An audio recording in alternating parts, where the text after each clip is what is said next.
जय हिंद स्टूडेंट्स। आज है 9 जुलाई 2024 और आज के करंट अफेयर्स को हम लोग कवर करने वाले हैं। And welcome to study for civil services. अगर आप यूपीपीसीएस की तैयारी कर रहे हैं या किसी भी स्टेट पीएससी की या यूपीएससी की तैयारी कर रहे हैं तो लेक्चर को एंड तक जरूर देखिएगा, क्योंकि प्रीलिम्स, मेंस, इंटरव्यू सभी पर्सपेक्टिव से हम लोग यहाँ पर न्यूज को कवर करते हैं।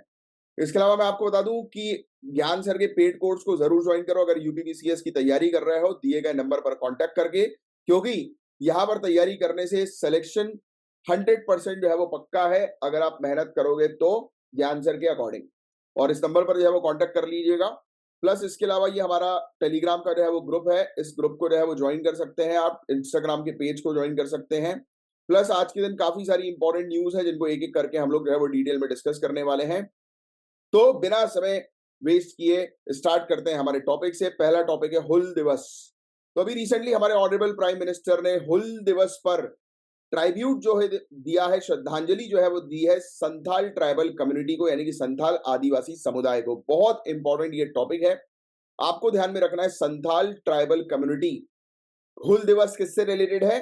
हुल दिवस रिलेटेड है संथाल आदिवासी समुदाय से, बस।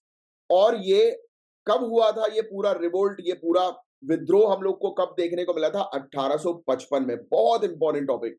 तो ये संथाल हुल कौन है? संथाल हुल की उत्पत्ति कहां से हुई? इन्होंने किस प्रकार से जो है वो ब्रिटिशर्स के अगेंस्ट जो है वो लड़ाई लड़ी, वो पूरी चीज हम लोग एक एक करके डिटेल में कवर करने वाले हैं। देखो यार, संथाल हुल जो है, चार भाइयों ने इसको जो है वो शुरू किया। इनके नाम वगैरह वैसे तो आपको याद रखने की जरूरत नहीं, बट कभी कभी स्टेट पीएससी पूछ लेता है तो लिखना चाहो तो लिख लो। तो इनके साथ इनकी दो बहनें थी और चार भाई थे। बहनों का नाम है फूलो और झानो। चार भाइयों का नाम है सिद्धो, कान्हो, चांद और भैरव मुर्मू। तो इन्होंने जो है वो इस रिवोल्ट की जो है वो शुरुआत करी, या फिर आप कह सकते हो इस मूवमेंट की जो है वो शुरुआत करी ब्रिटिशर्स के अगेंस्ट, ब्रिटिशर्स को जो है वो दबाने के लिए। अब क्यों ब्रिटिशर्स के अगेंस्ट हुआ? तो आप सभी लोग जानते हैं कि यार ब्रिटिशर जो है ये आदिवासी समुदाय को एक जगह पर रोक कर रखना चाहते थे। एक जगह पर जो है वो चाहते थे कि वो आदिवासी समुदाय सेटल हो जाए। बट मेरा क्वेश्चन ये है, क्यों क्यों ब्रिटिशर जो है वो एक जगह पर आदिवासी समुदाय को जो है वो बंद करके या बना के रखना चाहते हैं, या फिर उनकी बाउंड्री जो है वो सेट करना चाहते हैं? देखो, जैसे कि आप देख सकते हो 1832 का टाइम पीरियड था। 1832 में ब्रिटिशर्स ने बोला कि ये एक फलाना क्षेत्र है झारखंड के अंदर, जिस क्षेत्र को उन्होंने नाम दे दिया संथाल परगना। मतलब संथाल इस क्षेत्र पर जो है वो रहेंगे, संथाल कम्युनिटी। अब देखो यार, ट्राइबल कम्युनिटी है, आदिवासी समुदाय है, वो उनका पूरा जंगल होता है, वो कहीं पर भी जा सकते हैं, आ सकते हैं, उनको कोई रोक टोक पहले नहीं थी। बट ब्रिटिशर्स के आने के बाद उनको रोक टोक होना शुरू हो गई। इसी चीज को लेकर ये चटक गए कि भाई हम कहीं पर भी जाएं, हम मतलब फ्री हैं, आजाद हैं, तुम हमें क्यों बंदी बना रहे हो? तो आप बता सकते हो मुझे कि क्या कारण होगा ब्रिटिशर्स का इनको जो है वो एक क्षेत्र पर जो है वो रोक के रखने का, या एक क्षेत्र इनको अलॉट करने का? तो सबसे पहला और बड़ा कारण वो ये है कि कंट्रोल करना। अगर कोई कम्युनिटी किसी एक क्षेत्र पर रहेगी, परमानेंट सेटलमेंट उसका कहीं पर रहेगा, तब आसान होता है ऑफिशियल्स के लिए उसको कंट्रोल करना। जैसे कि फॉर एग्जांपल आगे चल के जब आप ऑफिसर बनेंगे और उस दौरान अगर आपको किसी को कंट्रोल करना है, जैसे कि लेबर क्लास को, जैसे कोविड 19 की अगर बात करें, राइट, कोविड 19 में क्या हुआ था आपको पता है ना कि लेबर्स बस से भर भर कर जो है वो गए थे और बहुत बुरी स्थिति जो है वो हो गई थी। अब ये बुरी स्थिति होने के पीछे का कारण जो है वो क्या था? क्योंकि रिकॉर्ड्स प्रॉपर पता नहीं थे कि कौन कौन लोग कहां पर हैं, कितने लेबर्स किस क्षेत्र में हैं। और ये सबसे बड़ी गलती थी। उसके बाद से इस गलती को सुधारा गया। हर एक जगह पर प्रॉपर रिकॉर्ड जो है वो मेंटेन किए गए, लेबर क्लास के और सभी क्लासेस के लोगों के, और करना शुरू कर दिया है। तो ऐसे ही सेम चीज कि आपको अगर किसी को कंट्रोल करना है तो आपको पता होना चाहिए कि भाई ये इस क्षेत्र में वो रहता है, ये इसका अब जैसे कोई व्यक्ति है, राइट, उसका परमानेंट कोई ठिकाना है ही नहीं, परमानेंट रेसिडेंट कोई है ही नहीं, तो आप उसको कैसे कंट्रोल कर सकते हो? नहीं ना। तो ब्रिटिशर्स चाहते थे, पहला पॉइंट तो इस कम्युनिटी को कंट्रोल करना और रेगुलेट करना। दूसरा पॉइंट, अगर कोई कम्युनिटी किसी क्षेत्र पर सेटल हो जाती है तो ब्रिटिशर्स उनसे भूमि कर, लैंड टैक्स जो है वो वसूलेंगे। बोलो हाँ या ना, क्योंकि भूमि कर से ही उनको फायदा होता है। तीसरा, ब्रिटिशर जो है वो जंगल वाले क्षेत्र को जो है वो, जो उनके लिए इंपॉर्टेंट है, यानी कि जो मिनरल और रिच रिसोर्सेज जहां पर उपलब्ध होते हैं, बहुत ही मतलब अच्छी मात्रा में संसाधन जहां पर अवेलेबल है, जहां से ब्रिटिशर्स को बहुत पैसा मिलेगा, उस क्षेत्र में फिर वो किसी को घुसने नहीं देंगे। चौथा, आउटसाइडर्स, जो बाहरी लोग हैं, उनको इस क्षेत्र से जो है वो दूर रखने के लिए। कम ऑन, ऐसे और भी मैं आपको 5-6 पॉइंट्स और बता सकता हूं। तो ये सब पॉइंट्स आपको जो है वो दिमाग में रखने हैं। अब जब ये लड़ाई थी, ये सिर्फ संथाल जो कम्युनिटी है, संथाल समुदाय, उसकी ब्रिटिशर्स के अगेंस्ट नहीं थी, सिर्फ ब्रिटिशर के अगेंस्ट नहीं, ब्रिटिशर के अलावा अपर कास्ट, जमींदार, दरोगास, मनी लेंडर्स, इनके भी अगेंस्ट थी। नेक्स्ट, ये लोग गुरिल्ला वॉरफेयर की स्ट्रेटेजी जो है उन्होंने अपनाई थी, राइट। इसमें आपको ये सब चीजें याद रखने की जरूरत नहीं है। आपको टाइम पीरियड ध्यान में जरूर रखना है कि ये पूरा जो विद्रोह था, ये 1855 में हम लोग को जो है वो देखने को मिला। फिर इस विद्रोह का जो है वो इम्पैक्ट जो है वो क्या हुआ, यानी कि इसमें प्रभाव जो है वो क्या पड़ा। तो दो कानून जो है वो बनते हैं, एक है संथाल परगना टेनेंसी एक्ट 1876 और दूसरा है छोटा नागपुर टेनेंसी एक्ट 1908। इनका मेन ऑब्जेक्टिव ये था कि कोई भी जमीन जो है वो, जैसे कि अगर संथाल की जमीन है, जैसे ये संथाल परगना टेनेंसी एक्ट है, तो संथाल की जमीन, संथाल कम्युनिटी की जमीन जो है वो नॉन संथाल कम्युनिटी को जो है वो ट्रांसफर नहीं होगी किसी भी हालत में। और नेक्स्ट, छोटा नागपुर टेनेंसी एक्ट का मेन ऑब्जेक्टिव यही था कि जमीन जो है वो इंटरकास्ट लोगों के बीच में भी ट्रांसफर नहीं होगी। मतलब कुल मिला के उनकी जमीन की ओनरशिप जो है उसको प्रोटेक्ट करने से रिलेटेड ये कानून जो है वो बनाए गए। अब संथाल ट्राइबल ग्रुप के बारे में हम लोग बात करें, संथाल जनजाति समुदाय के बारे में बात करें, तो पहली चीज तो संथाल जो है वो हमारी इंडिया की 3rd लार्जेस्ट शेड्यूल ट्राइब है, तीसरी सबसे बड़ी अनुसूचित जनजाति। आपको ये बताना है कि सबसे बड़ी और दूसरे नंबर पर कौन सी अनुसूचित जनजाति है, बताओ कमेंट बॉक्स पर लिखकर। और कहां पर है ये, तो मैंने इनकी लोकेशन आपको ऑलरेडी बता दी। झारखंड आपको ध्यान में रखना है, छोटा नागपुर प्लेटू आपको ध्यान में रखना है। ये किन किन एक्टिविटीज में इन्वॉल्व है, वही खेती किसानी, इंडस्ट्रियल एक्टिविटी में एज अ लेबर के तौर पर, माइनिंग एक्टिविटी में, क्यूरिंग एक्टिविटी में। क्यूरिंग क्या होता है, कोई मुझे बता सकता है नीचे कमेंट बॉक्स में लिखकर। ज्योग्राफी का एक बहुत ही इंपॉर्टेंट ये चीज है, उत्खनन क्या होता है, ये इसको एक्सप्लेन करो जरा नीचे कमेंट बॉक्स पर लिखकर। मैं आपको एक छोटा सा एग्जांपल देता हूं, जैसे कि सैंड माइनिंग, राइट। नेक्स्ट, अब इसके अलावा इनका जो क्षेत्र है वो ऑटोनॉमस ट्राइबल क्षेत्र हम लोग को जो है वो देखने को मिलता है, राइट। स्वायत्त आदिवासी इलाका इनका हम लोग को देखने को मिलता है, जिसमें जो ये पूजा पाठ करते हैं वो सैक्रेड ग्रोव्स की करते हैं। ये चीज आपसे पूछी जा सकती है कि ये पवित्र उपवन जो है वो क्या होते हैं, सैक्रेड ग्रोव्स क्या होता है। सिंपल भाषा में मैं आपको समझाऊं तो एक पेड़ को दिमाग में रखो कि एक जगह पर देखो फॉरेस्ट में तो बहुत सारे पेड़ होते हैं एक साथ, बट आप दिमाग में रखो कि एक साथ पेड़ तो हैं, बट इन्होंने क्या किया, एक पेड़ उसके आसपास थोड़ा बहुत नीचे जो है वो घास फूस बनवा दी और एक छोटा सा बगीचा बना दिया। और ऐसे एक बड़े से फॉरेस्ट में जैसे 10 15 20 25 50 60 बगीचे हैं, ऐसे छोटे छोटे से, और हर एक बगीचा एक भगवान के तौर पर ट्रीट किया जाता है। तो ये है सेक्रेड ग्रोव। और इनकी खुद की भाषा संथाली है और इनकी खुद की लिपि यानी कि स्क्रिप्ट ओल्ड चिकी हम लोग को देखने को मिलती है, वेरी इंपॉर्टेंट। या इनके खुद के अपने फेस्टिवल्स हैं, रिचुअल्स हैं, और बहुत ही समृद्ध सांस्कृतिक विरासत हम लोग को देखने को मिलती है, रिच कल्चरल हेरिटेज इनका देखने को मिलता है। ऐसे ही छोटा नागपुर वाले क्षेत्र में मुंडा विद्रोह हुआ, ताना भगत विद्रोह हुआ, राइट, चुआर विद्रोह हम लोग को देखने को मिलता है। फिर इसके अलावा ट्राइबल विद्रोह जो है वो किस प्रकार के होते हैं, तो इसमें लिखा हुआ है कि अगर सेंट्रल और वेस्ट सेंट्रल इंडिया की बात करें, मेरा मानना यह है कि ट्राइबल विद्रोह हर जगह हुए हैं इंडिया के अंदर, चाहे वो आप वेस्ट के एरिया पे देख लो, सेंटर के एरिया पे देख लो, साउथ के एरिया पे देख लो, नॉर्थ ईस्ट के एरिया में देख लो, नॉर्थ के एरिया में देख लो, हर जगह देखने को मिले। तो ज्योग्राफिकल चीज मत ध्यान में रखो। अब ये विद्रोह किस पर्पस के लिए होता था, तो ऑब्वियसली ब्रिटिशर जो है वो चाहते थे, मैंने आपको बताया कि कोई रोक टोक ना करे, फॉरेस्ट के अंदर कंट्रोल करना चाहते थे ये ट्राइबल ग्रुप्स को, यस, कि जिससे कि इनका मूवमेंट जो है वो एक जगह से दूसरी जगह ना हो, ये एक जगह पर सेटल हो जाए। फॉरेस्ट पॉलिसीज बनाना चाहते थे अपने खुद के हित के लिए, अपने इंटरेस्ट के लिए। Come on, yes. फिर कारण विद्रोह के यही सब थे जो मैंने भी आपको जो है पूरे कारण बताया। इनमें एक कारण और ये क्रिश्चियन मिशनरीज का भी था कि ब्रिटिश चाहते थे कि अरे यार ये जो आदिवासी समुदाय है इनको क्रिश्चियन जो है बना दिया जाए, यस। तो ये चीज हम लोग को जो है वो देखने को मिलती थी। और ये ट्राइबल ग्रुप्स है ये चाहते थे कि भाई इनको जो है वो इनकी जो कल्चरल आइडेंटिटी की पहचान हो, सांस्कृतिक पहचान जो है वो इनकी हो, राइट, ऑटोनॉमस रूल जो है वो कर सके। फिर इसके अलावा अपने ट्राइबल कस्टम ट्रेडिशंस को जो है वो, रीति रिवाजों परंपराओं को जो है वो सुरक्षित कर सके। तो ये सब इनके मेन ऑब्जेक्टिव हम लोग को देखने को मिले थे, बस दैट्स इट। तो ये था गाइस पूरा ओवरऑल टॉपिक। मैं उम्मीद करता हूँ कि ये हुल संथाल का टॉपिक, संथाल रेबिलियन या रिवोल्ट का टॉपिक जो है वो आपको अच्छे से समझ में आया होगा। ईयर ध्यान में रखना 1855, यस गाइस। अब हम बात करेंगे स्टोन वॉल विद्रोह के बारे में और प्राइड मंथ के बारे में। काफी इंपॉर्टेंट टॉपिक है stone wall uprising and pride month का।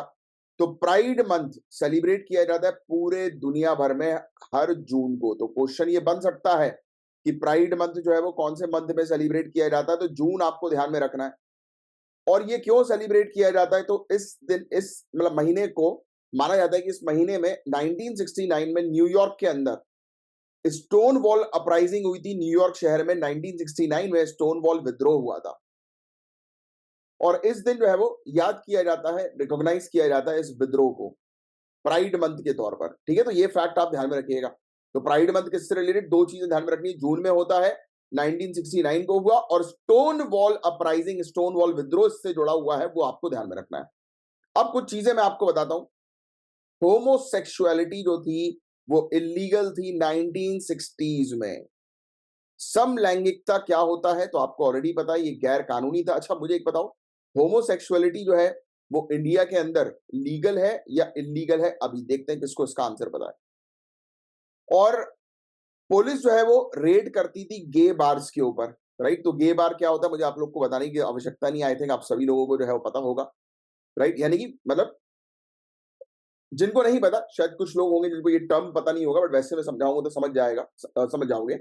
तो जैसे कि जो सेम जेंडर के लोग हैं, जब वो आपस में एक फिजिकल रिलेशनशिप बनाते हैं, यानी कि मेल टू मेल, ये गुनाह मैं हर बार करता हूं, आदमी हूं, आदमी से प्यार करता हूं, जस्ट लाइक दैट, राइट?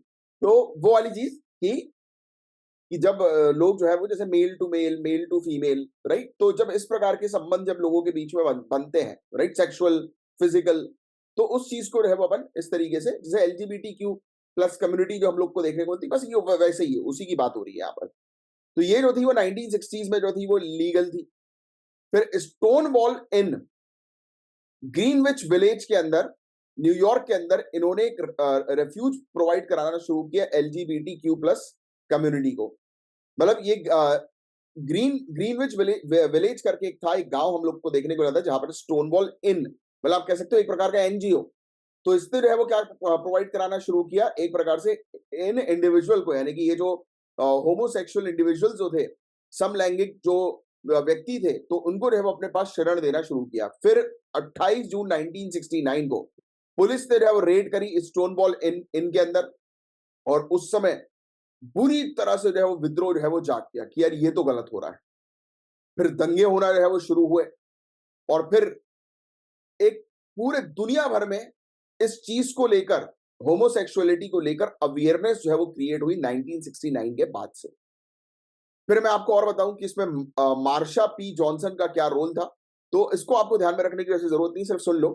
तो ट्रांसजेंडर सेक्स वर्कर और ड्रैग क्वीन मार्शा पी जॉनसन, इन्होंने बहुत इंपॉर्टेंट रोल जो है वो प्ले किया। तो ऑब्वियसली ये सेक्स वर्कर थी, को फाउंडर थी स्ट्रीट ट्रांस वेस्टाइड एक्शन रेवोल्यूशनरीज की, जो LGBTQ प्लस कम्युनिटी के अधिकार जो है उनको वो करती थी, सपोर्ट करती थी।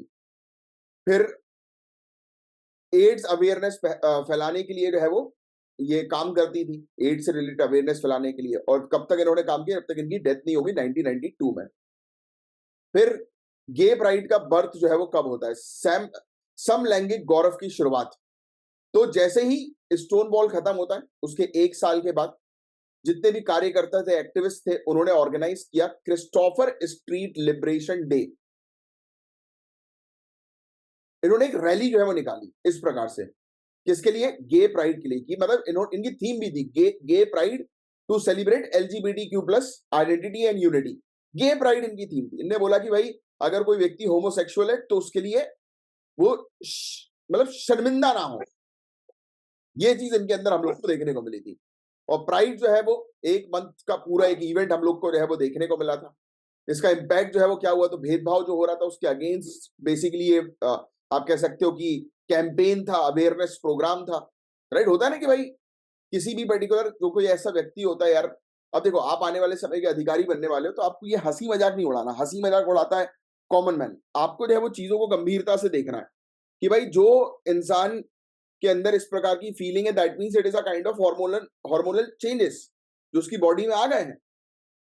तो भाई अब जैसे किसी भी पर्टिकुलर इमोशनल चीज हो, जैसे फॉर एग्जांपल आप किसी से इमोशनली अटैच्ड हो और कोई आपका मजाक उड़ाए, क्या बच्चा है क्या, इतना कोई अटैच होता है क्या, तो आपको गुस्सा नहीं है? जैसे जैसे just people like me also, जैसे कि मैं जो हूँ, मैं ह्यूमन हूँ। ह्यूमन का मतलब ये होता है कि जैसे मेरे घर पे पेट है, तो उसका मैं बहुत अच्छे से ख्याल रखता हूँ। इवन बाहर भी कोई भी मुझे पेट दिखता है तो मैं उसका अच्छे से ख्याल रखता हूँ। मतलब अब मेरे अंदर ये चेंजेस आ गए। पहले मैं ऐसा नहीं था, जब से मैंने दौलत को लिया, मेरे पेट को अपने पास, मतलब पाला उसको, लैब्राडोर है, तो तब से मुझे एक अटैचमेंट हो गया है। और एक नेक्स्ट लेवल अटैचमेंट कि जैसे फॉर एग्जांपल मुझे कहीं बाहर जाना है, अब घर में कोई है नहीं दौलत का ध्यान रखने के लिए, तो मैं लोगों को मना कर देता हूँ कि यार मैं नहीं आ पाऊंगा क्योंकि मुझे दौलत का ध्यान रखना है। तो बोलते हैं अरे यार एक कुत्ता ही तो है। बट आई नो कि यार वो एक कुत्ता नहीं है, इट इज राइट नाउ मेरा एक सदस्य, फैमिली मैन हो गया ये। और उसको कोई भी प्रॉब्लम आती है, वो परेशान भी रहता है, तो हम लोग को अच्छा नहीं लगता कि अरे यार, जैसे किसी का पेट होगा तो आई थिंक आप लोग रिलेट कर सकते होगे कि कोई भी पेट हो सकता है, किसी के घर कोई गाय है, कुछ है, तो आपको पता है अगर वो खाना नहीं खा रही है तो आपको परेशानी होगी कि अरे यार खाना नहीं खा रही है यार, है ना? होता है ना, it is a kind of attachment, emotional चीज है। तो आप सामने वाले की इमोशनल चीजों को हर्ट नहीं कर सकते कभी भी। सेम सेम यहां पर जो होमोसेक्सुअल लोग होते हैं, भाई उनके अंदर भी तो कुछ इमोशनल अटैचमेंट्स है, खुद से डेवलप हुए हैं, तो you have to respect that as an officer. आने वाले समय के आप ऑफिसर बनोगे, ऐसे थोड़ा ऑफिसर बनने के बाद हंसने लगा ये तो गे है, हाँ हाँ हाँ, ये क्या है भाई? ये कॉमन मैन हरकतें करते हैं कि लो ये तो एक शब्द है, वो मैं यूज करना नहीं चाहता, उन लोग के लिए वो ऐसा यूज करते हैं, उन लोग के लिए, कम्युनिटी के लिए मतलब। So you don't have to use such kind of words, you have to respect that thing. Even अब तो जो हम लोग को फॉर्म्स वगैरह देखने को मिलते हैं उसमें जेंडर में लिखा रहता है, male, female, transgender, other, not specify, यानी कि आपको नहीं बताना तो लिख दो कि मैं, मुझे बताना नहीं अपना gender. Yes, come on, Supreme Court ने इस चीज को कहा है, you have to respect the decision of Supreme Court. आपको सुप्रीम कोर्ट के डिसीजन को रिस्पेक्ट करना है। तो आने वाले समय के अधिकारी बन रहे हो तो ऐसा एटीट्यूड लेकर आओ। अब आप कॉमन मैन नहीं हो, आम आदमी नहीं हो, और उनकी तरह आपको बिहेव भी नहीं करना कॉमन मैन की तरह। कॉमन मैन खिल्ली उड़ाते हैं, ही अच्छा ये हुआ, तो आपको नहीं करना है। You have a different personality, you have a different attitude, और उस पर्सनालिटी, उस एटीट्यूड के अकॉर्डिंग आपको चलना है। Got it? चलिए, आप में से कुछ लोग बोल रहे होंगे कि लाइव क्लास सर क्यों नहीं हुई है अभी ये वाली करंट अफेयर्स की। एक्चुअली यार उसका रीजन ये है कि हमारी जो कंपनी है, तो वहां से जो है ये चीज आई है कि लाइव क्लास जो है उसका ज्यादा वो नहीं हो पा रहा है, रीच जो है वो उसकी ज्यादा नहीं जा पा रही है, और ये हम लोग के लिए जो है वो थोड़ा सा प्रॉब्लमेटिक सिचुएशन है। बट आप लोग की डिमांड पे जो है वापस होगी। बट आपसे बस यही रिक्वेस्ट है कि आप ज्यादा से ज्यादा लाइक का बटन हिट करिए, शेयर करिए, जिससे कि लाइव क्लास जो है वापस से शुरू हो जाए, क्योंकि मुझे तो मजा आता है लाइव क्लास करने में, डेफिनेटली मैं आपको सही बताऊं तो सिर्फ करंट अफेयर्स की यहाँ पर इस चैनल पे लाइव क्लास जो है वो अभी के लिए नहीं होगी। We are on a trial for 1 week. जब तक मैं चाहता हूँ आप दबा के शेयर जरूर करें, और जिनको लाइव क्लास चाहिए वो डिमांड जो है वो कमेंट बॉक्स पर दे दें, तो आपकी डिमांड जो है वो फिर कंपनी देखकर जो है फुलफिल कर लेगी। तो एनीवेज आगे की जो है वो चर्चा करें। वैसे आप ही के लिए सब कुछ जो है वो हो रहा है, बेस्ट टू बेस्ट चीजें जो है वो करने के लिए। और कल की क्लास जो है वो नहीं हो पाई, मैंने आपको मेंशन कर ही दिया था, because of some medical emergency. Anyways आगे की चर्चा करें। बाकी सिर्फ जिसको भी रिप्लाई करना है करंट अफेयर्स के लेक्चर से रिलेटेड ही बस रिप्लाई करें, बाकी और जिसको जो बात करनी है, फिर उसके अलावा ऑफिशियल नंबर पर जो है आप कांटेक्ट करके बात कर सकते हैं। अब देखो, मैंने आपको क्या बताया, भेदभाव के अगेंस्ट ये पूरा जो चीज चली है, स्टोन वॉल्ड अवेयरनेस प्रोग्राम कहूं मैं इसको, या फिर एक विद्रोह कहूं, मूवमेंट कहूं, राइट, अपराइजिंग कहूं, कुछ भी, तो इसमें भेदभाव के अगेंस्ट ये चीज हुई। फिर इसके अलावा हम लोग को फॉर्मल अपॉलॉजी, न्यूयॉर्क की पुलिस डिपार्टमेंट जिसने रेड करना शुरू किया था जगह जगह जाके गे बार्स में, उन्होंने माफी मांगी फॉर्मल तौर पर कि नहीं हमसे ये गलती हुई है। तो मतलब कितनी, मतलब सही चीज थी यूनाइटेड स्टेट्स के अंदर। अब ये बात कर रहे हैं हम लोग यूनाइटेड स्टेट्स की 1969 की, या 1970s मान लो मैं। और इसलिए अब यूनाइटेड स्टेट्स जो है वो डेवलप हो गए, वहां पर लोगों की थॉट प्रोसेस में गे और लेस्बियन और इन सब कम्युनिटी को, ट्रांसजेंडर कम्युनिटी को देखकर कोई वो तुच्छ नहीं मानते। बट इवन इन इंडिया, अगर आप कहीं पर जा रहे हो और आपके बगल में अगर कोई इस इमोशनली, क्योंकि आपको पता है कि ऐसी ऐसी कम्युनिटी जो है उनका जो बॉडी लैंग्वेज होती है उससे क्लियर हो जाता है कि ये उस कम्युनिटी से बिलोंग करते हैं। और एक नॉर्मल बंदा है और उसके बगल में अगर ये कम्युनिटी आकर बैठ जाए, जैसे आप कहीं ट्रेन में ट्रैवल कर रहे हो या बस में ट्रैवल कर रहे हो, तो I have seen many times कि जो नॉर्मल, जो कॉमन बंदे होते हैं, वो अपनी सीट चेंज कर लेते हैं, उठ के चले जाते हैं। That means they are making them realise, वो लोग उनको रियलाइज करवा रहे हैं कि बेटा हम तुम्हें इस मेन स्ट्रीम सोसाइटी पे एक्सेप्ट नहीं कर रहे हैं, अबे जब सुप्रीम कोर्ट ने एक्सेप्ट कर लिया तो तुम कौन होते हो एक्सेप्ट नहीं करने वाले? ठीक है, it's personal choice of everyone, भाई लिबर्टी है, फ्रीडम है, आपके पास जो है आजादी है कि आपको कहाँ बैठना है, कहाँ नहीं बैठना है, किसके साथ रहना है, किसके साथ नहीं रहना है। बट आपकी एक व्यक्तिगत ड्यूटी होना चाहिए, यही तो एथिक्स है, यही तो एथिकल बिहेवियर है कि आप जो है वो किसको कैसे ट्रीट कर रहे हो यार। इंसानों को इंसानों की तरह ट्रीट करो। अब अब देखो ना, अब उसके साथ जैसा बिहेवियर हो, भेदभाव और डिस्क्रिमिनेशन हो, उसके अंदर क्या बीतेगी?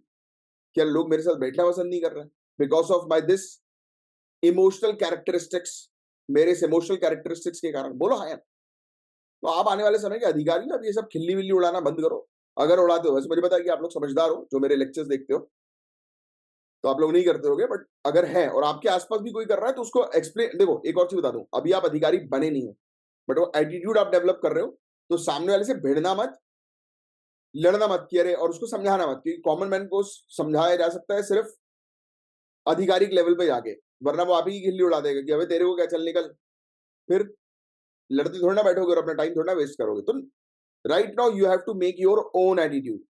अभी आपको अपने ऊपर काम करना है, अपना एटीट्यूड बनाना है, दूसरे को चेंज नहीं करना है। दूसरे को चेंज जब आप करोगे, जब आपको अथॉरिटी मिलेगी, जब डंडा मार के चेंज करोगे जरूरत पड़ने पे। अब मैं आपको बता दूं यूनाइटेड स्टेट्स और इंडिया के अंदर क्या स्थिति, एलजीबीटी क्यू आई प्लस कम्युनिटी बोलते हैं इसको। यूनाइटेड स्टेट्स के अंदर यूनाइटेड स्टेट की सुप्रीम कोर्ट ने इस फेवर में जो है वो जजमेंट दिया था सेम सेक्स मैरिज के, और रिकॉग्नाइज किया गया यूनाइटेड स्टेट्स की सभी स्टेट्स के अंदर। फिर एंटी डिस्क्रिमिनेशन, किसी प्रकार का भेदभाव हम लोग को नहीं देखने को मिलता है, सिविल राइट एक्ट 1964 में लाया गया भेदभाव को खत्म करने के लिए। इंडिया के अंदर ट्रांसजेंडर के अधिकार 1994 से हम लोग को देखने को मिले कि 1994 में थर्ड सेक्स को जो है वो आइडेंटिफाई किया, उनके स्पेशली वोटिंग राइट्स को। यस। नेक्स्ट हम लोग को थर्ड जेंडर की कैटेगरी, ऑनरेबल सुप्रीम कोर्ट ने ये कहा कि ट्रांसजेंडर लोग जो है उनको ट्रीट किया जाए एज अ थर्ड जेंडर के तौर पर 2014 में। Very very important. Next right to privacy, LGBT Q I A plus, इसको ये बोलते हैं, बिल्कुल सही लिखा है यहाँ पे। ये कम्युनिटी जो है उनके पास पूरा अधिकार होना चाहिए अपने सेक्सुअल ओरिएंटेशन को एक्सप्रेस करने का, और उसको प्रोटेक्ट जो है वो किया जाए। फिर transgender person protection of rights act 2019, ये कानून जो है वो लाया गया। फिर मैरिज के रिकॉग्नाइजेशन से रिलेटेड अभी हम लोग को जो है वो लिमिटेड रिकॉग्नाइजेशन देखने को मिल रहा है, हालांकि राइट टू मैरी जो कि आर्टिकल 21 हमारे इंडियन कॉन्स्टिट्यूशन के अंदर आता है, right to live life with dignity के अंदर आता है, तो उसी में ये डिबेट जो है वो अभी चल रहा है, राइट। बट अभी भी जो है वो पूरी तरह से सेम सेक्स मैरिज को जो है वो अभी रिकॉग्नाइज जो है वो नहीं किया गया ऑन पेपर, राइट। बाकी हो तो रही है, वैसे एक दो जगह मैंने जो है वो पेपर वगैरह में जो है पढ़ा था कि सेम सेक्स मैरिज जो है वो हो रही है, राइट। एनीवेज, तो ये था पूरा वो टॉपिक। उम्मीद करता हूँ पूरी चीज आपको अच्छे से क्रिस्टल क्लियर समझ में आ गई होगी। तो गाइस, पोलियो जैसे कि आप जानते हैं काफी घातक बीमारी है, काफी खतरनाक बीमारी है, राइट। तो इसी के बारे में हम लोग जो है वो चर्चा करने वाले हैं। अब कुछ फैक्ट्स जो है वो मैं आपको बता दूं कि 1948 में एक माइक्रो बायोलॉजिस्ट थे, यानी कि कुछ microbiologist, John F Enders, Thomas Weller, Frederick Robbins, इन्होंने डिस्कवर किया एक नया मेथड जिसके थ्रू ये पोलियो वायरस को जो है वो ग्रो करेंगे वैक्सीन बनाने के लिए, जिससे कि वैक्सीन बनाना जो है वो हेल्पफुल हो जाए। फिर इनएक्टिवेटेड पोलियो वैक्सीन जो है वो लाई गई जॉनस सॉट के द्वारा, और ओरल पोलियो वैक्सीन जो है वो लाई गई एल्बर्ट सैबिन के द्वारा। तो ये सब आपको ध्यान में रखना, आपको यहां पर फोकस करना है कि एडवांटेज और डिसएडवांटेज क्या है इनएक्टिवेटेड पोलियो वैक्सीन के और ओरल पोलियो वैक्सीन के। तो देखो, इनएक्टिवेटेड पोलियो वैक्सीन जो हम लोग को देखने को मिलती है, इसका सबसे बड़ा एडवांटेज ये है कि जिन लोगों की जो रोग प्रतिरोधक क्षमता जो होती है, यानी कि इम्यूनिटी जिन लोगों की जो होती है वो कम होती है, कमजोर होती है, तो उनके लिए अच्छी है, और ये बहुत लंबे समय तक जो है वो एक अच्छी इम्यूनिटी जो है वो प्रोवाइड कराती है। बट इसके डिसएडवांटेज ये है कि काफी महंगी है, और इसमें काफी सारे डोजेस लेने पड़ते हैं, और इसके अंदर हम लोग को बहुत ही कम म्यूकोजल इम्यूनिटी जो है वो देखने को मिलती है। अब सवाल ये उठता है, ये क्या है म्यूकोजल इम्यूनिटी या म्यूकोजल? तो म्यूकस आपको ऑलरेडी पता होगा। म्यूकस जो है वो जैसे कि हम लोग को देखने को मिलता है कि गले के अंदर, नाक वगैरह जो होती है ना, मतलब ये जिसको अपन बोलते हैं कि म्यूकस काइंड ऑफ, कि ये स्टिकी टाइप का जो चीज हम लोग को देखने को मिलती है, जैसे कि खाने के दूसरा अपन जब खाना भी खाते हैं, तो खाना खाते हैं तो ये पूरा जो सलाइवा वाला जो लेयर हम लोग को जो है वो देखने को मिलता है, तो ये म्यूकोजल लेयर जो है वो होती है, राइट। तो ये यहां से जब वायरस जो है वो एंटर करता है, तो उसके लिए ये ठीक नहीं है, मतलब कि उसमें ज्यादा प्रोटेक्शन जो है वो दे नहीं पाती है। नेक्स्ट, ओरल पोलियो वैक्सीन के बारे में बात करें तो उसके एडवांटेज, सबसे बड़ा एडवांटेज ये थोड़ी सी सस्ती पड़ती है, इसमें ज्यादा डोज लेने की आवश्यकता नहीं होती, और इवन बॉडी में अगर माउथ के थ्रू भी, फूड के थ्रू या एयर के थ्रू अगर ये वायरस बॉडी के अंदर एंटर होता है तो म्यूकोजल इम्यूनिटी भी प्रोवाइड कराती है, राइट। इसके डिसएडवांटेज हम लोग को ये देखने को मिलते हैं कि हाँ, वैक्सीन से जो है वायरस जो है वो रिलीज हो सकता है, क्योंकि ये वैक्सीन के अंदर ही वायरस है, तो वो एक्टिवेट हो गया तो वो रिलीज हो जाएगा, राइट। और इसको जो है वो रिकमेंड नहीं किया जाता उन लोगों के लिए जिनकी काफी लो इम्यूनिटी होती है, तो उनको रिकमेंड नहीं किया जाता, क्योंकि एक प्रकार का लाइव वायरस होता है जो वैक्सीन के थ्रू बॉडी के अंदर जाता है, जिससे कि हमारी बॉडी की जो जिसको अपन एंटीबॉडीज बोलते हैं, बॉडी के अंदर एक होती है एंटीबॉडीज, जो हमें फॉरेन ऑब्जेक्ट यानी कि बॉडी के अंदर कोई वायरस आता है तो उससे प्रोटेक्ट करके रखती है, तो उसको ये ट्रेन करने का काम करते हैं, ये लाइव वायरस, कमजोर वायरस। नेक्स्ट हम लोग को कुछ फैक्ट्स जो है वो देखने को मिल रहा है पोलियो से रिलेटेड। तो आपको पता है कि बहुत ही इन्फेक्शियस, बहुत तेजी से फैलने वाली एक वायरल डिजीज हम लोग को देखने को मिलती है, जो कि 5 साल से कम की उम्र के बच्चों को जो है वो अफेक्ट करती है। फैक्ट नंबर 1, 7 से 10 दिन के लिए ये हम लोग को देखने को मिलती है, यानी कि इसका फैलने वाला पीरियड जो है वो होता है डैमेज करने से पहले। इसके सिम्टम्स है fever, fatigue, headache, vomiting, stiffness, limb pain यानी कि अंगों में दर्द होना, जकड़न होना, उल्टी होना, सिर दर्द, थकान, बुखार। तो ये चीज हम लोग को देखने को मिलती है। 200 में से एक इन्फेक्शन ऐसा हम लोग को देखने को मिलता है जिसके कारण पैरालिसिस हो जाता है, और उस पैरालिसिस को कभी ठीक नहीं किया जा सकता, राइट। और ये फैलती जो है वो किसके थ्रू है, तो फीकस के थ्रू, राइट, मल के थ्रू, और पुअर हाइजीन एरियाज में, यानी कि जो स्वच्छ एरियाज नहीं होते ना, तो वहां पर जो है वो फैलती है। अभी 99% तक इसके केसेस जो है वो रिड्यूस हो गए 1988 से, और सिर्फ अफगानिस्तान और पाकिस्तान में हम लोग को इसके केसेस देखने को मिल रहे हैं। तो पोलियो को खत्म करने के लिए क्या क्या इनिशिएटिव लिए गए, तो ग्लोबल पोलियो इरेडिकेशन इनिशिएटिव 1988 में लॉन्च किया था, राइट, जिसमें WHO, rotary international, CDC, UNICEF और भी काफी सारे ऑर्गेनाइजेशन इन्वॉल्व थे। इंडिया का प्रयास है pulse polio programme, intensified mission Indradhanush 2.0, UIP universal immunisation programme. तो ये सब इंडिया के प्रयास थे पोलियो को खत्म करने के लिए। नेक्स्ट जो हमारा टॉपिक आ रहा है 16th फाइनेंस कमीशन से रिलेटेड आ रहा है, जिसके बारे में पहले भी हम लोग कवर अप कर चुके हैं। तो 15th फाइनेंस कमीशन के बारे में अगर हम बात करें तो इन्होंने एक बहुत ही महत्वपूर्ण कार्य जो है वो शुरू कर दिया है। आर्टिकल 280 जो हमारे इंडियन कॉन्स्टिट्यूशन का है, जिसके थ्रू सेंटर और स्टेट के बीच में रिलेशनशिप बनाने पर काम किया जाता है, तो उस पर जो है ये कार्य करना है। अर्बन एरियाज, जो शहरी एरियाज हम लोग को देखने को मिलते हैं, जिसके कारण हमारे देश की GDP में जो है वो अच्छा खासा इंप्रूवमेंट होता है, क्योंकि वहां पर जॉब्स होती है, वहां पर डेवलपमेंट होता है, राइट। बट अभी अर्बन एरियाज के अंदर बहुत सारी फाइनेंशियल प्रॉब्लम्स जो है वो चल रही हैं, राइट। तो इसके लिए बहुत एक इंपॉर्टेंट सस्टेनेबल सोल्यूशन जो है वो लेकर आना है। अब फाइनेंशियल प्रॉब्लम्स किस प्रकार की चल रही है, जॉब्स जैसे मिल नहीं रही लोगों को, अनएम्प्लॉयमेंट की प्रॉब्लम। दूसरी प्रॉब्लम डेट, NPA जो है वो बढ़ता जा रहा है। तीसरी प्रॉब्लम हम लोग को जो है वो मेन देखने को मिल रही है कि जो मतलब एक प्रकार से जो क्वालिफाइड लोग हैं वो भी अनएम्प्लॉयड हैं, राइट। तो ये भी एक बड़ा इशू हम लोग को जो है वो देखने को मिल रहा है। तो इंडिया के अंदर बहुत ही मतलब मतलब एक आप कह सकते हो कि इंडियन सिटीज जो है, अर्बन एरिया जो है, ये चलाने का काम करती है हमारी इकोनॉमी को, क्योंकि इन्हीं की वजह से हमारी देश की GDP जो है वो एनहांस होती है, बढ़ती है। 66% हमारी देश की GDP का और 90% हमारी गवर्नमेंट के रेवेन्यू का सिटी से ही आता है। बट अभी यहाँ पर बहुत सारे मुद्दे जो है वो चल रहे हैं। पहला मुद्दा यहाँ पर हम लोग को प्रॉपर, अब देखो म्युनिसिपैलिटीज की बात करें, जैसे कि जो हम लोग को 73rd और 74th कॉन्स्टिट्यूशनल अमेंडमेंट एक्ट के तहत पंचायती राज इंस्टीट्यूशन और 74th के तहत म्युनिसिपैलिटीज जो है वो देखने को मिली थी। तो जो म्युनिसिपैलिटीज है उनके पास भी बड़ी फंडिंग की प्रॉब्लम है, ऑटोनोमस तरीके से काम करने की प्रॉब्लम है, बहुत सारी प्रॉब्लम्स है। तो इनएडिक्वेट फिस्कल सपोर्ट, अपर्याप्त वित्तीय सहायता, ये तो हमें देखने को मिल ही रहा है। तो ये जो इंटर गवर्नमेंटल ट्रांसफर जो अर्बन लोकल बॉडीज को होते हैं, ये मात्र 0.5% है GDP का, ग्लोबल स्टैंडर्ड से काफी नीचे, मतलब कि इनके पास पैसे नहीं आ रहे हैं, और पैसे नहीं आ रहे तो कहां से फिर ये ग्रोथ और डेवलपमेंट का जो है वो काम करेंगे। नेक्स्ट, कंट्री जैसे कि south Africa, Mexico, Philippines, Brazil, इन्होंने बहुत ज्यादा अमाउंट जो है वो सिटीज के लिए जो है वो अपने रखा हुआ है, ठीक है। GST इम्प्लीमेंटेशन जो है वो फर्दर रिड्यूस हो गया अर्बन लोकल बॉडीज के टैक्स रेवेन्यूज के अंदर। फिर इसके अलावा म्युनिसिपल कॉर्पोरेशन जो है वो बहुत बुरी तरह से मतलब एक्सपेंडिचर, खर्चा तो उनका बहुत ज्यादा हो रहा है, बट इनका रेवेन्यू जो है वो हो नहीं पा रहा। प्रॉपर्टी टैक्स जो है प्रॉपर तरीके से कलेक्ट नहीं हो पा रहा, और कलेक्ट हो भी रहा है तो वो इनसफिशियंट है, ज्यादा मात्रा में जो है वो नहीं जितना होना चाहिए, जिसके कारण से इनके रेवेन्यू जनरेट नहीं हो रहा है। आज की डेट में प्रॉपर डेटा भी नहीं है, क्योंकि डेटा आउटडेटेड है, क्योंकि इस बार का सेंसस जो है वो अभी तक रेडी हुआ ही नहीं है, जो कि 2021 में आना चाहिए था, कोविड के कारण डिले हो गया, राइट। प्रॉपर तरीके से कितनी पॉपुलेशन कहां पर है उसका आकलन नहीं किया जा पा रहा, मूल्यांकन नहीं किया जा पा रहा, राइट। तो ये इशू।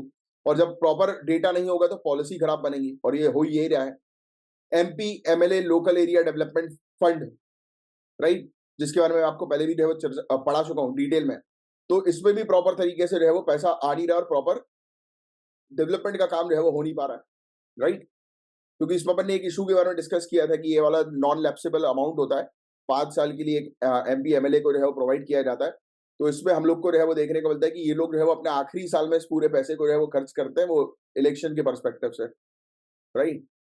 बस ये चीज हम लोग को देखने को मिल रही है। अर्बन लोकल गवर्नमेंट जो है वहां पर बेसिक इंफ्रास्ट्रक्चर नहीं है, प्रॉपर आप कह सकते हो कि अधिकारी नहीं है अवेलेबल, कर्मचारी अवेलेबल नहीं है, प्रॉपर ह्यूमन रिसोर्सेज नहीं है, मतलब रेगुलर इलेक्शन जो है वो नहीं हो रहे हैं, राइट, जिसके कारण से प्रॉपर सर्विस जो है वो डिलीवर नहीं हो पा रही है। तो ये सब इश्यूज जो है वो अभी हाईलाइट किए गए 16 फाइनेंस कमीशन के द्वारा।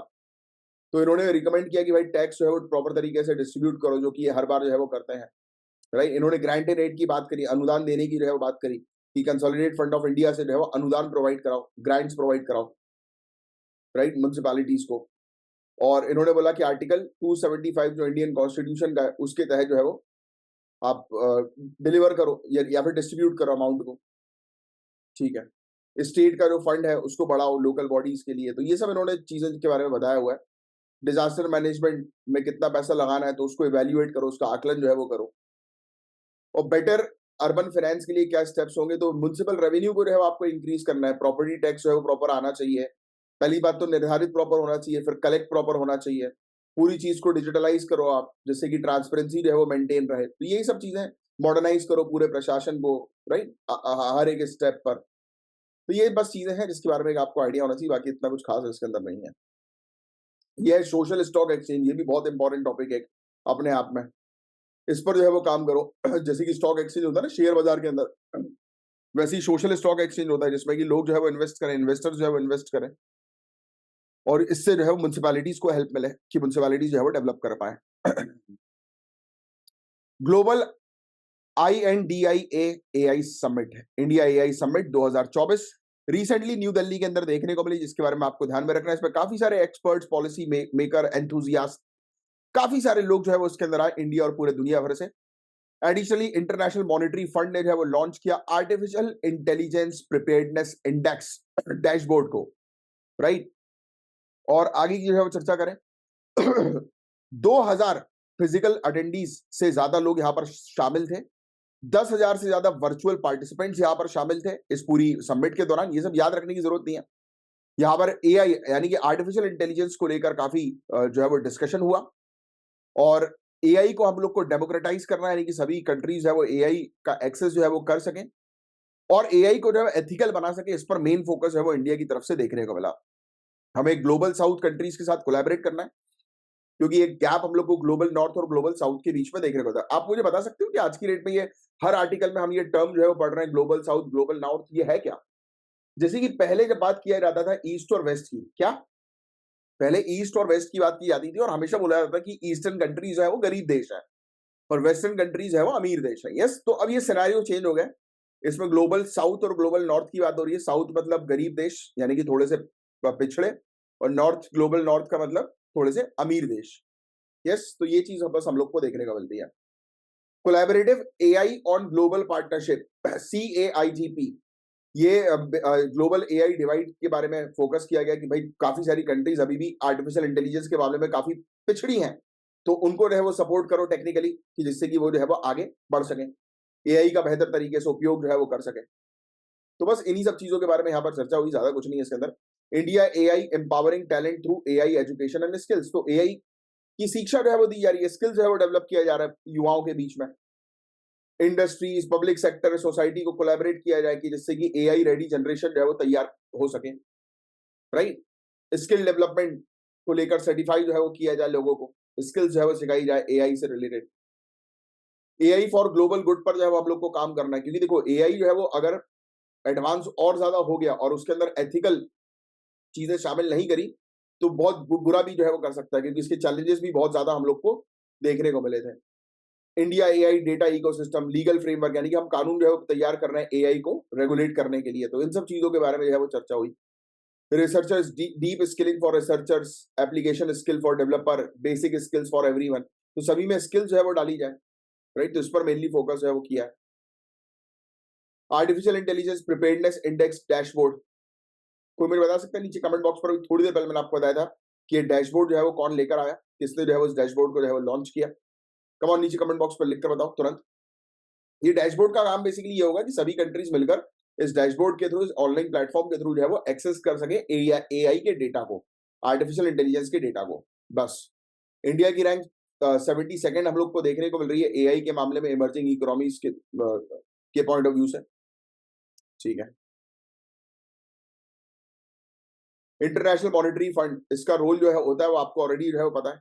ये इसी ने ही जो है वो एआई, ये डैशबोर्ड जो है वो तैयार किया है, जिससे कि पॉलिसी मेकर जो है वो एआई के थ्रू जो है वो एआई के डेटा के थ्रू वेरियस पॉलिसीज वगैरह जो है वो तैयार कर सके कंट्री के ग्रोथ और डेवलपमेंट के लिए। अब नेक्स्ट जो टॉपिक है वो है संपूर्णता अभियान कैंपेन, संपूर्णता अभियान। तो यार ये इतना इंपॉर्टेंट टॉपिक है कि 80% ज्यादा क्वेश्चन इससे रिलेटेड पूछेंगे, बट क्या पूछेंगे वो आपको अभी बता देता हूं। देखो, इस पर्टिकुलर टॉपिक के अंदर आपको सबसे पहली चीज तो ये ध्यान में रखनी है कि ये एस्पिरेशनल डिस्ट्रिक्ट एंड ब्लॉक का प्रोग्राम हम लोग को देखने को मिला, मतलब कहीं ना कहीं डिस्ट्रिक्ट को डेवलप करने का ये प्रोग्राम है संपूर्णता। तो मतलब 100% 6 एरियाज में जो है वो इनको पूरी तरह से अच्छे से जो है वो काम करना है, मतलब सिटीज के डेवलपमेंट के लिए, राइट? और ये जॉइंट इनिशिएटिव हम लोग को जो है वो देखने को मिलता है नीति आयोग का और ministry of women and child development का। और नीति आयोग ने जो है इसको लॉन्च किया है। और ये कैंपेन जो है वो टारगेट करता है एस्पिरेशनल डिस्ट्रिक्ट को और ब्लॉक्स को पूरी कंट्री के अंदर। बस छोटा सा फैक्ट्स आप ध्यान में रखिएगा कि अर्बन एरियाज के डेवलपमेंट के लिए प्रोग्राम हम लोग को देखने को मिल रहा है। FOGSI immunisation schedule for women के बारे में हम लोग जो है वो चर्चा करें। FOGSI के टीकाकरण कार्यक्रम जो महिलाओं के लिए हम लोग को देखने को मिलता है। तो आपको बता दें कि FOGSI प्राइमरली फोकस जो है वो करता है कि वो सपोर्ट कर सके ऑब्स्टेट्रिक्स और गायनेकोलॉजी प्रैक्टिशनर को, राइट? तो आपको ऑलरेडी पता है कि जो स्त्री रोग चिकित्सक जो हम लोग को देखने को मिलते हैं उनकी बात जो है वो यहाँ पर हो रही है, तो उनको मेनली प्राइमरी टारगेट करता है। और HPV के बारे में हम लोग जो है वो चर्चा करें, ह्यूमन पेपिलोमा वायरस, तो ये लिख लेना आप, ह्यूमन पेपिलोमा वायरस। तो ये जो है, और इन्फ्लुएंजा जो है, ये एग्जांपल्स है वैक्सीन के इसके जो करवानी है कि जिसके थ्रू महिलाओं को जो है वो कॉम्प्लिकेशन जो है वो ना डेवलप हो, राइट, किसी भी प्रकार के। और ये प्रोफेशनल, मतलब वही मैंने आपको बता ही दिया कि इसके अंदर प्रैक्टिशनर जो है वो गायनेकोलॉजी और ऑब्स्टेट्रिक्स प्रैक्टिशनर हम लोग को जो है वो देखने को मिलता है। तो ये बहुत इंपॉर्टेंट चीज है जिसके बारे में आपको थोड़ी सी जानकारी जो है वो होनी चाहिए। अब नेक्स्ट आपके सामने एक मेंस का क्वेश्चन हम लोग को देखने को मिल रहा है। ये इंडिया के अंदर पानी की समस्या कितनी ज्यादा है उसी से रिलेटेड ये क्वेश्चन है। तो ट्राई करिएगा 150 वर्ड्स में इस क्वेश्चन का आंसर जो है वो लिखने की। और हमारे पेड कोर्स को ज्वाइन करने के लिए इस दिए गए नंबर पर आप जो है वो कॉन्टैक्ट जो है वो कर सकते हैं। और चलिए कल मिलेंगे हम कल की क्लास में करंट अफेयर्स की। तब तक के लिए bye bye, take care, have a great day, जय हिंद।